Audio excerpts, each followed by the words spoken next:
Attention bobsled riders! You will soon be embarking on a thrilling podcast down the icy slopes of the Matterhorn. So please remain seated, keeping your hands, arms, feet, and legs inside the bobsled at all times. Auf Wiedersehen!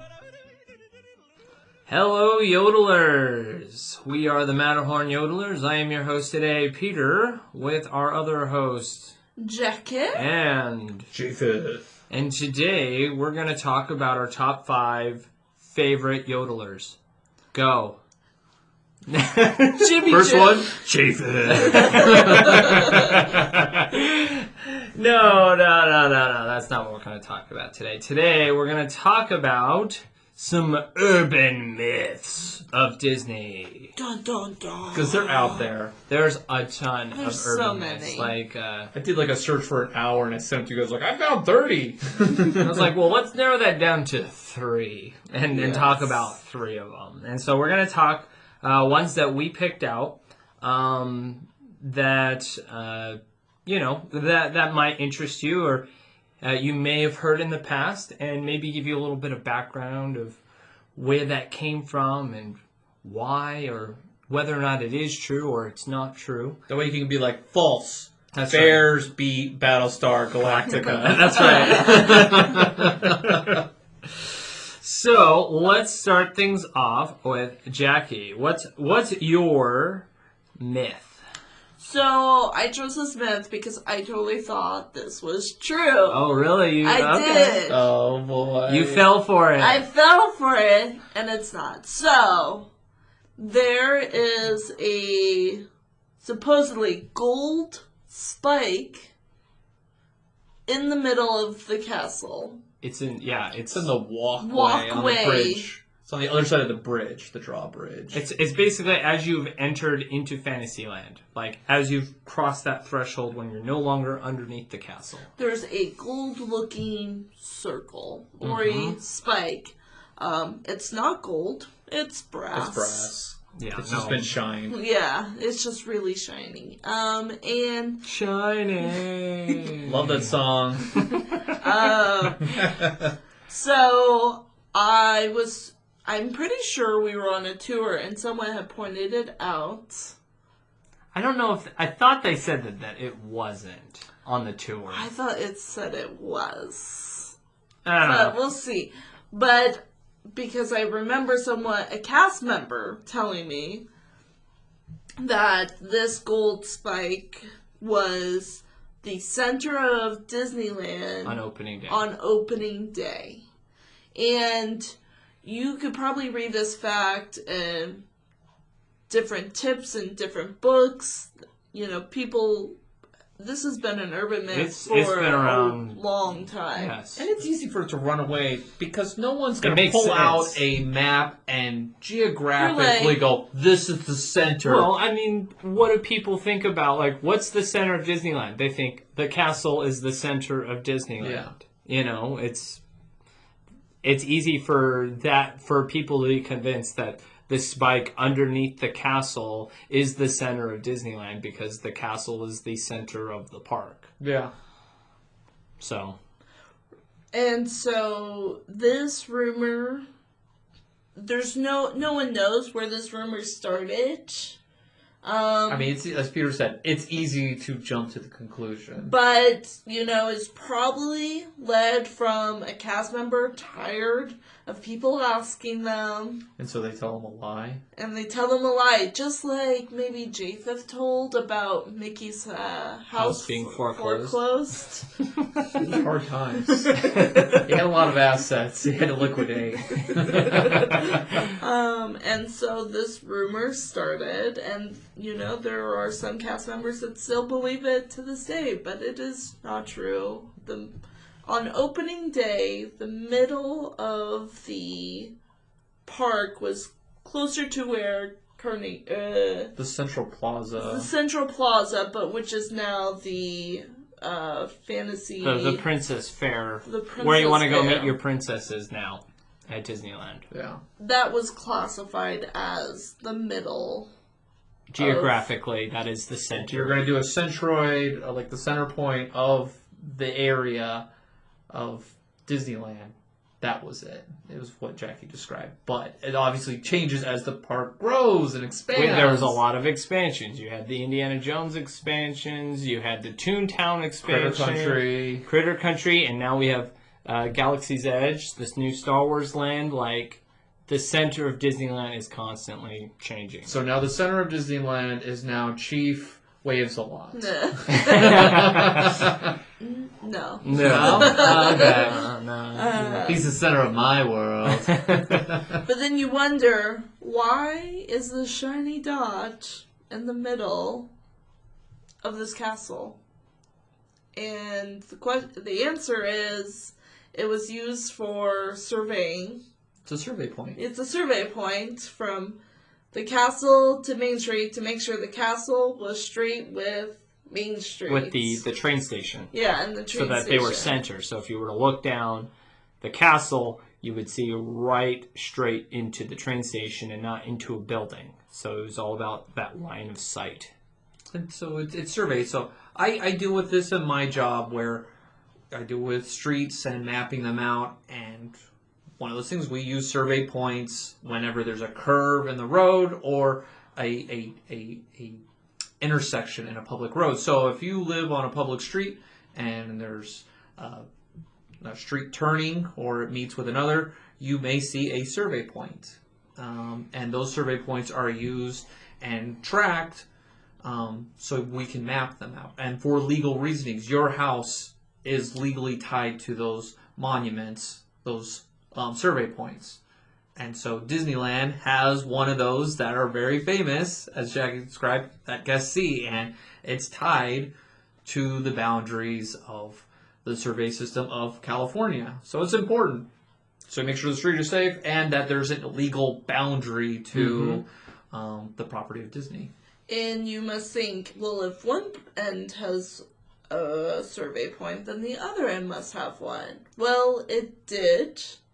But it is gone now. It got covered or taken The one on out Main Street. on yes. Main Street in 2018. Yeah.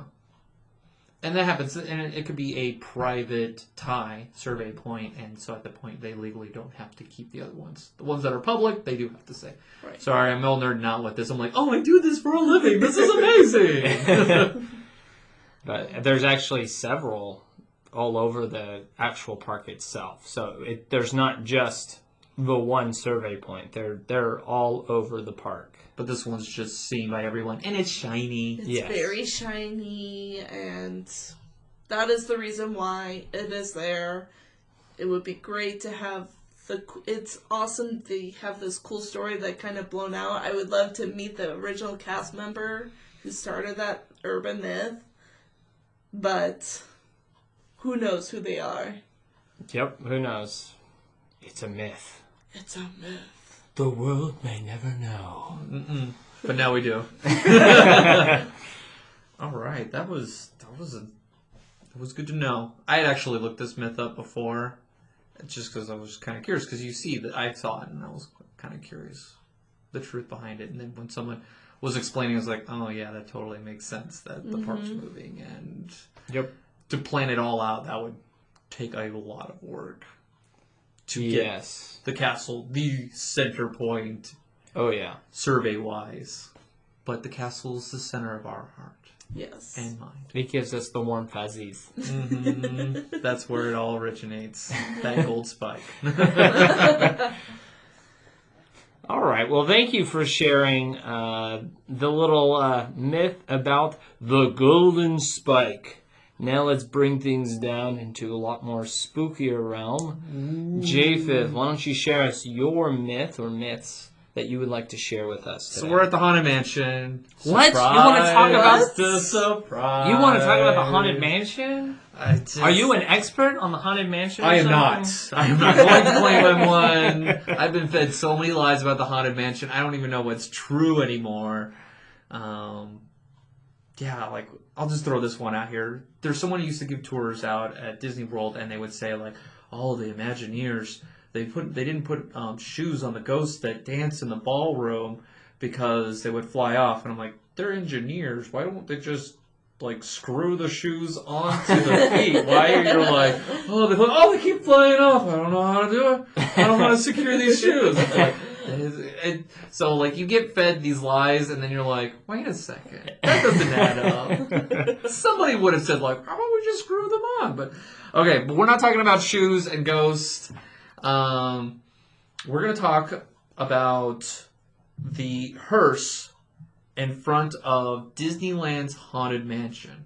And there's this rumor that was told to me, and I was skeptical at first when told to me. I was skeptical too. I go, I don't know about this. And this was kind of pre-internet. Yep. Where people could throw this out there and people would be like, I don't think so. And the rumor is that the hearse in front of Disneyland's Haunted Mansion is Brigham Young's hearse that carried him to his final resting place. Yeah. And for those that don't know, let's just bring up what's a hearse. And so a hearse is a vehicle, whether it's an automobile or a horse carriage, like the one that's in front of the Haunted Mansion, and it carries the body, the casket, to and from places. Basically, from the church to the graveyard, sort of thing. It's a show. Yes. And then for those who don't know who Brigham Young is, he is an American religious leader. He was a politician, a settler of the American West. So he, I wrote some notes down. He was the second president of the Church of Jesus Christ of Latter-day Saints from 1947 until his death in 1877. He is responsible for the founding of Salt Lake City. He served as the first governor of Utah, and he helped direct church settlements throughout the western United States. So he helped with the expansion of settlements throughout western United States with the gold rush, a lot of settlements in California. There's San Diego. I mean, San Diego was there before, but he helped move people to these small settlements to help them grow, and also America grow. So he's an American icon in his own way. He actually has a statue in Washington, D.C., right? At the Capitol. I've actually seen it. They've got, I think each state gets two, and he is one of them, which I think deservingly so for Utah. He is the founder of pretty much Utah, and so it was there. So there is a huge population in the Southwest that are familiar with Brigham Young, and it's not a surprise that someone can just throw this out there. You know, and I thought the origin of the myth would just come from, like, some dad going, yeah, I see that. Brigham Young was in that, and he died. And, like, he'll be like, oh, really? And they eat it up. Like, dads make up silly stories that aren't true sometimes because they're bored and you're standing in a queue. But let me go into it. This is not a true myth. Nope. It's not. It's false. But there's nothing confirmed. Like, there's some people, it's confirmed, but there's no evidence to support it. Correct. That's the only thing that can really confirm there's no way to prove it. Because you're dealing with a death in 1877. And I don't think they really kept track of who used what hearse. And exactly. Yeah. So that's why I'm coming out. There's no evidence disputing that it is, or no, that it proves that it is. You got word of mouth, and it kind of goes. It starts back with Disneyland acquiring this hearse from a Malibu collector named Dale Rickard, who has nothing to trace the actual wagon. He claims that the Mormons' hearses were always white, and so this has the original white paint. And you're like, boy, that sounds like a good selling point to whatever you're trying to get across. Like, oh yeah, it's white. This is how it is. They use white. Oh really? Nobody else used a white hearse? Yeah. No, not at all. White is a unique color. Nope, strictly for the Latter-day Saints. No. But he said he bought it for $500 in 1973 from a Las Vegas collector named Dobie Doc. And according to 2 News, who did a research, they actually researched and posted this on their news. And so they have sources, and other people reference them. So I was like, I gotta give them credit. 2 News. Apparently there was once documentation, according to Dobie Doc, but after his death, the paperwork apparently disappeared. So there's no kind of proof for it. There is a rumor out there that of Brigham Young's family after his death, that there was supposedly someone in Salt Lake area that owned a hearse before Dobie Doc, his last name's Cottle, but he got it, and no one can really verify that either. So it's possible that Youngs had it, but they didn't. But again, Brigham Young had a large family, Yes. and so it's hard to track, and no one's really tracking that information to begin with. Also, Not pertinent information in the 1800s. let me write my journal going, oh, I own a nice white hearse. There's no markings, indications of where its origins are. Like, yeah, there was, so like, you know, we had like little VIN numbers and manufacturers. Well, like they did that back then too, especially with a hearse, because it's ornate and it's handcrafted and you want people to know your work. Well, that's not the case. There's no markings on this. So it's just coincidence that, oh, it's theirs, but we have nothing to verify its time period. So if you're an antique seller, wouldn't it be convenient to just come up with a cool story of a American contributor of history to upsell it or to give it worth, as opposed to going, yeah, it's a bunch of wood that carried dead bodies at one point too. And it just, it's not a good start to the myth. And so, of course, the investigation leads to, you know, the Latter-day Saint Church, and they noted that it was very specific in Brigham Young's will that his body be carried on a platform on to the Salt Lake Tabernacle, in the sense that he was carried. So he wasn't carried on a platform, but he was carried from one point to the next by hand, by palm bearers. Pall bearers? Is that what they are? They're not palm bearers. Are they pall bearers? I think they're pall. It says I copy and paste my notes, and they say pall bearers. And I'm like, has it always been pall bearers? I thought they were palm bearers. Like they're bears or palm bears. Palm trees and bears? Where are we going with this?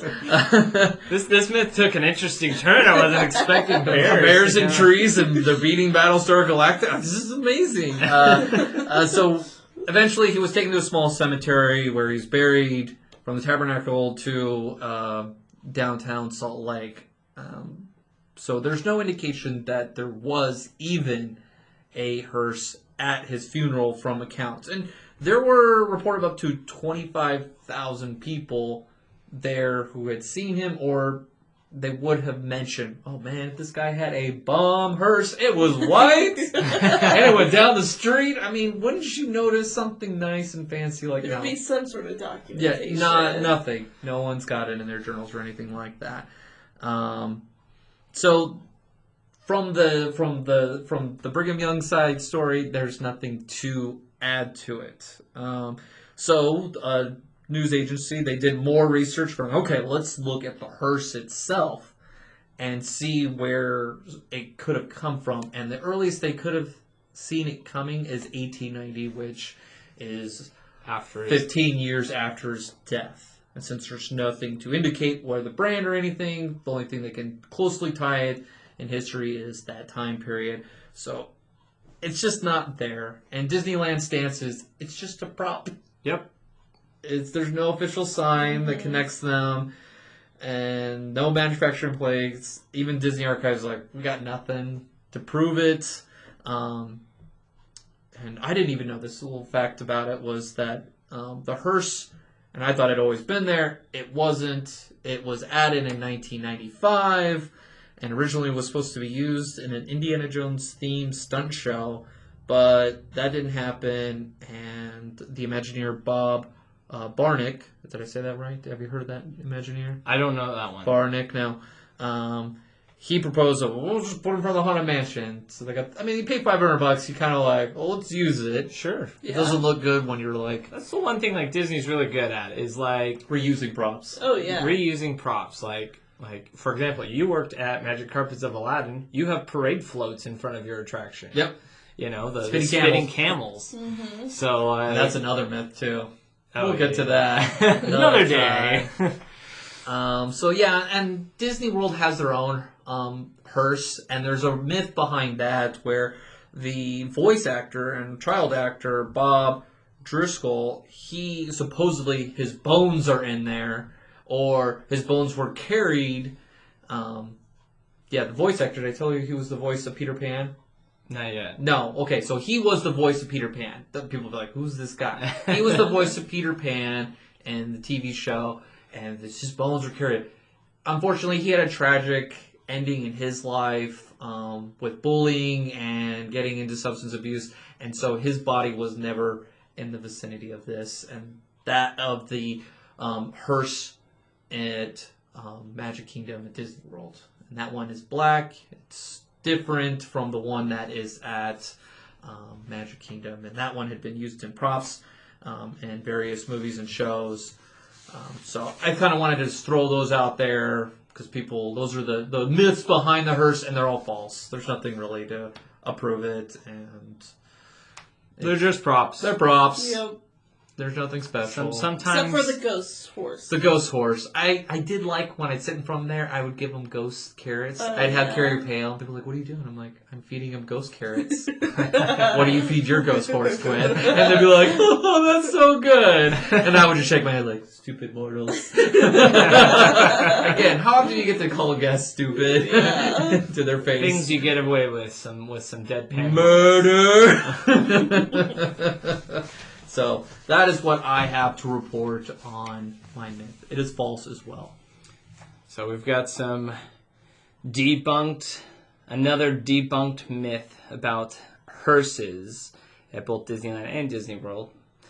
We're going to go into another myth that a lot of people throw this out. I love throwing this one You out. love throwing this one out. I threw it out in an episode. You did. This myth is about Walt Disney himself, that he's frozen.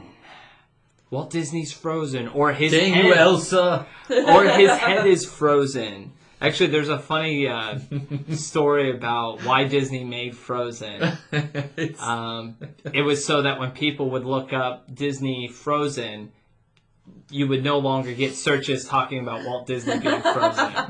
I thought that was one of the We funniest need to things bring that- this back. You see how people bring up like awkward photos of like politicians or Hugh Jackman with his weird face as he's getting out of the water. Right. It's like we need to bring that back. We need to tag that. So we're going to talk about Walt Disney being frozen, or Walt's frozen head. Sounds like a great name for a podcast. Oh, sounds like a great name. Just so everyone knows, that was one of the names we threw around. It was for- final two right It was there. final two. It was our final two. We were either going to be the Matterhorn Yodelers, or we're going to be Walt's frozen head. I would say So heads. heads. It's like the Lone Rangers. Oh, okay. So, yeah. So, like, this myth actually plays a part a little bit into our own podcast. So, so just a little bit of information about where this myth comes from. Okay. Take us back. Ooh, we're gonna go back. Yeah, we're back. It's 1967. That's right. So like we're dealing with the end of Walt's life here, and Walt was in discussion with a gentleman. Well, this is what this gentleman said as to whether or not this conversation took place is still a myth. But this gentleman was the person who started the California Cryogenic Society of California. Okay. Sounds like a good pseudoscience right there. Right. So he was in discussion with Walt Disney at the time, who was struggling with his health, with not only his issues with his polo accident, as well he had cancer in the lungs.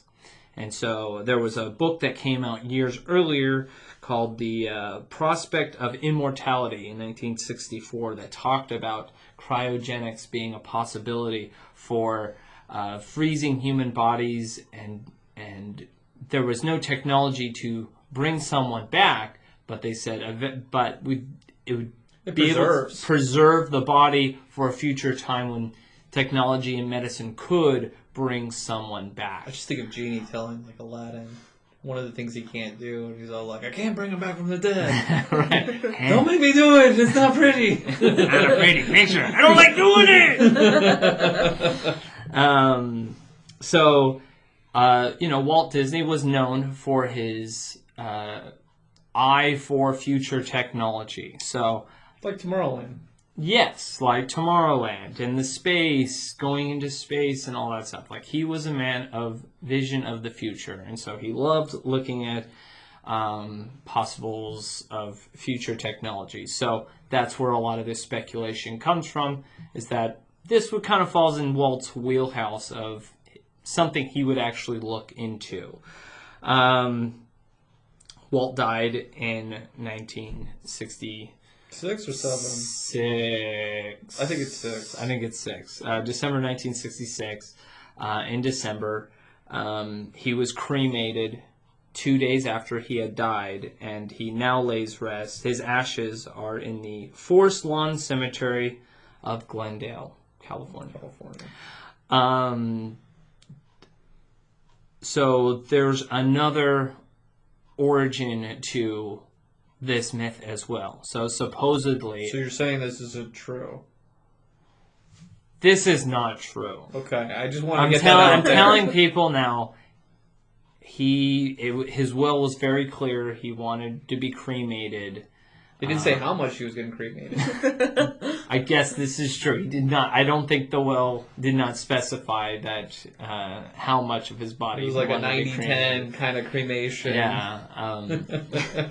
So supposedly, after his death, a reporter snuck into the hospital dressing up as an orderly. Supposedly saw Walt's body frozen, and so he reported that. Come on, just let it go.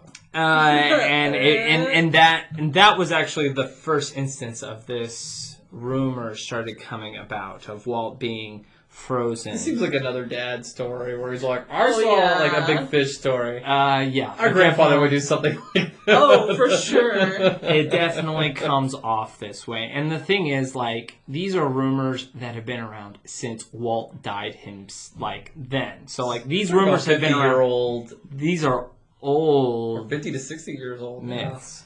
And so, like, even in the 70s, Walt's daughter, Diane, she even made a statement. It says, Oh no. Walt's Oh, daughter no. even made a That's never statement. good. And she's all like, listen, I doubt Walt even knew about this stuff. But he did. Supposedly. Supposedly. Because this guy Supposedly. said that he was interested, but they couldn't finalize the paperwork in time. He was like some guy on the street and he handed him a pamphlet and put a cigarette out on it. He's like, Well, the thing interest. is, the California Cryogenic Society of California, they didn't actually open up until 1969. So it wasn't until years after. So it was a basement operation. Yes, basically that's what it was being. Supposedly, if it was true, that's what it would be. Like, it was. So, like, are there people currently cryogenically frozen? Yes. We have one in our area. So there are. This is real. Like, people are frozen, but it is not true that Walt himself was frozen. But All they need is Elsa's kiss. Right? True love's kiss. Oh. that's the You gotta magic. kiss Walt. I'm not kissing Walt. So yeah, like Walt's daughter, she came out and even said like, I doubt he even knew about this. Like, so there are a couple other things that pushed this myth into like more speculation because the announcement of Walt's death didn't happen until after he had been laid down to rest. So like. So there's a period of time. There was a period of time before the announcement to the public. And the announcement of the funeral was, when that was announced, the funeral had already taken place because it was specified in Walt's will that he wanted to keep it immediate family. So only immediate family attended his funeral. He had a thing about funerals, about how he didn't like depressing people. He wanted people to remember him as he was, not as a person who died. So he didn't want like the Lenin at like Red Square where he's like in a glass coffin. Yeah. Yeah, no. He did not want that at all. Like didn't he want, was like, he was the a whole show he and was a media person of involved. image, you know, like image was important to Walt, and so like He had a good brand and like how he looked and how he presented himself. absolutely. So like, yeah. So like this rumor continued to spawn more and more. I like the one where he's under Pirates of the Caribbean. That's what it turned Yes. into. That 'Cause it's around the he same time the construction was going. correct. That his frozen head is located underneath in the caverns of the Pirates of the Caribbean attraction at Disneyland. I've heard of Disney World, but I've worked with people at Disney World. No frozen head there. For the things that I've seen, the rumors have been consistently Disneyland, Okay. not Disney World. So there were a couple books published that also would state this as fact. Boy. But that's brazen. But these Yeah. books were riddled with fallacies and without any evidence. And Bible. so, yeah, there was a lot of that, and so that still continued that myth in popularity. And then obviously with the internet, you can make anything popular. If you say it enough, it can be conceived as Everything true. on Wikipedia is true, right? I actually got some of my information right here. I'm not gonna lie. It's always a good starting point. You know, it's even gotten to the point where it's become like this common phraseology. People say like, "Oh, Walt's frozen body is rolling around," or Walt's rotating bodies with circulating the Innoventions building at him constantly rolling over in his grave because of how horrible Tomorrowland is. Oh yes. Which I perpetuated some of this. so which go and listen to our Tomorrowland updates episode. That was a good episode we did. And then also listen to cast members. What Be- was it? What do we agree with the name was? I don't even remember what I named it. It was like behaving badly Something or like how to that. get fired as a cast member. I think that's what it was.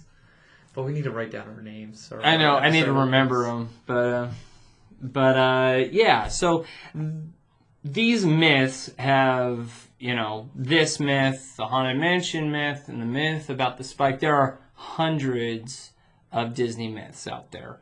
And, I keep thinking about, like, especially with the Walt one, like, why would this myth gain so much momentum and so much, like, people trying to believe in it? And I think it's because there's a special magic that, especially with Walt Disney, that, like, people didn't want to let him go. He was a beacon of inspiration for many people. He brought hope to a world that was pretty chaotic at the time. There was a lot of chaos and scariness that was going on, and he was able to, take people out of that world and to, picture a better future. You could say he was an American dream.